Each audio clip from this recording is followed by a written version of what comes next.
जय श्री राम। मैं अनु आपका स्वागत करती हूँ एक नए वीडियो में। उम्मीद है कि आप सभी लोग अच्छे और स्वस्थ होंगे। तो चलिए वीडियो की शुरुआत करते हैं। साल 2025 बिल्कुल समाप्त होने वाला है और इसी समाप्ति के साथ एक आखिरी इस साल का व्रत है जो कि है एकादशी यानी कि पुत्रदा एकादशी का व्रत, जिसकी तिथि को लेकर काफी संशय है कि 30 दिसंबर को व्रत रखे या फिर 31 दिसंबर को। तो इससे जुड़े जितने भी आपके भ्रम है आज इस वीडियो में आपके दूर हो जाएंगे। कौन सा व्रत रखना आपको उचित होगा और कब आपको पारण करना है, और जो लोग निसंतान दंपत्ति हैं यानी संतान की जिनकी कामना है उन्हें क्या उपाय करना चाहिए, क्योंकि जैसे कि नाम में ही है पुत्रदा एकादशी व्रत, तो उन लोगों को जरूर ये व्रत रखना चाहिए। तो सबसे पहले चलिए जान लेते हैं पुत्रदा एकादशी का व्रत कब रखना है। ये साल में 2 बार पड़ती है, एक श्रावण मास में और एक ये है पौष मास में। तो ये पौष मास की एकादशी है जिसको पुत्रदा एकादशी कहते हैं। तो इसकी तिथि की शुरुआत हो रही है 30 दिसंबर को सुबह में 7:01 से, और जिसका समापन होगा 31 दिसंबर को सुबह में 7 बजे इसका समापन हो जाएगा।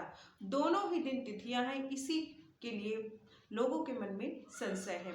लेकिन मैं आपको बता दूं कि जो 30 दिसंबर की तिथि है वो होगी एकादशी की 10वीं से संयुक्त, और जो 31 दिसंबर की है वो है द्वादशी युक्त तिथि। और ऐसा कहा जाता है कि जो एकादशी द्वादशी युक्त है उसका ही व्रत उत्तम माना जाता है।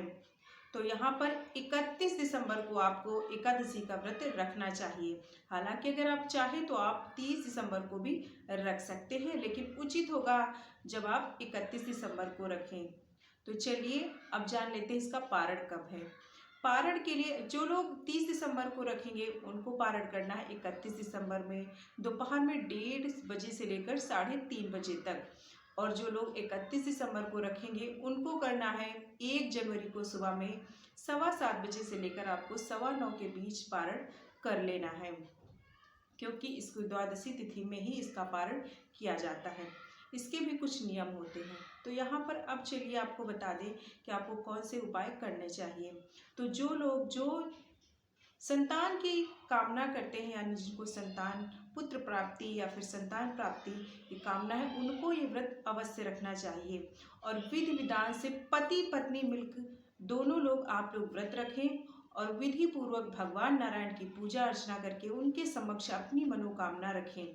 साथ में इस दिन अवश्य जो लोग संतान प्राप्ति के लिए व्रत रखना चाहते हैं उनको गोपाल स्त्रोत का पाठ अवश्य करना चाहिए। साथ में जितने भी एकादशी से जुड़े हुए नियम है उनका भी पालन करना चाहिए। 5 कार्य ऐसे हैं जो आपको एकादशी के दिन अवश्य करना चाहिए।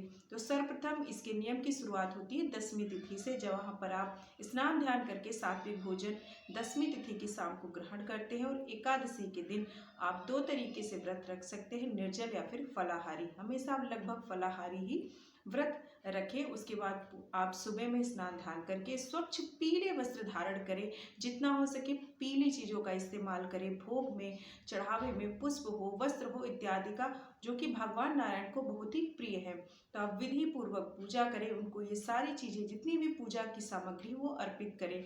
उनको केसर का यानी भोग लगाएं, मखाने की खीर का भोग लगाएं, केले का भोग लगाएं, साथ में तुलसी दल अवश्य शामिल करें।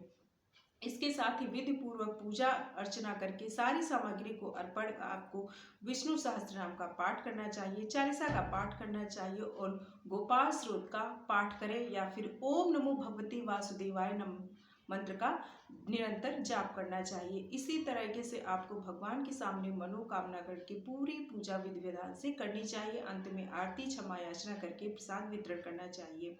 पूरा दिन आप व्रत रखें और शाम के भी समय आपको विधि पूर्वक पूजा अर्चना इसी प्रकार से करनी है। अगली तिथि में आप सूर्योदय में उठकर आप स्नान ध्यान करके फिर से आपको पूजा अर्चना करनी है। उसके बाद यथाशक्ति आपको दान करने के बाद ही एकादशी व्रत का पारण करना चाहिए। इस तरीके से जब आप पति पत्नी मिलकर आप एकादशी का व्रत करेंगे तो अवश्य ही भगवान नारायण आपकी जो संतान प्राप्ति की मनोकामना है वो अवश्य पूरी करेंगे। साथ में सभी को इस तरीके से जितना हो सके व्रत रखना चाहिए। अगर आप व्रत नहीं भी कर पा रहे हैं तो कुछ नियमों का अवश्य पालन करें। एकादशी के दिन आप तुलसी में जल इत्यादि ना अर्पित करें, ना ही तोड़ें, और तुलसी की सुबह शाम अवश्य पूजा करें, दिया जलाएं, परिक्रमा करें। इसके अलावा यथाशक्ति आपको दान अवश्य करना चाहिए या किसी जरूरतमंद की सेवा अवश्य करें। इस समय सर्दी का सीजन होता है, तो आप लोगों में सर्दी से जुड़ी हुई खाने पीने पहनने की चीज़ें दान करें।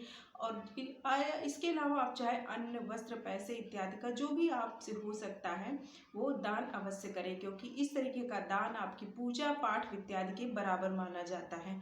तो इस तरीके से आपको एकादशी व्रत का पूरी तरीके से पालन करना चाहिए।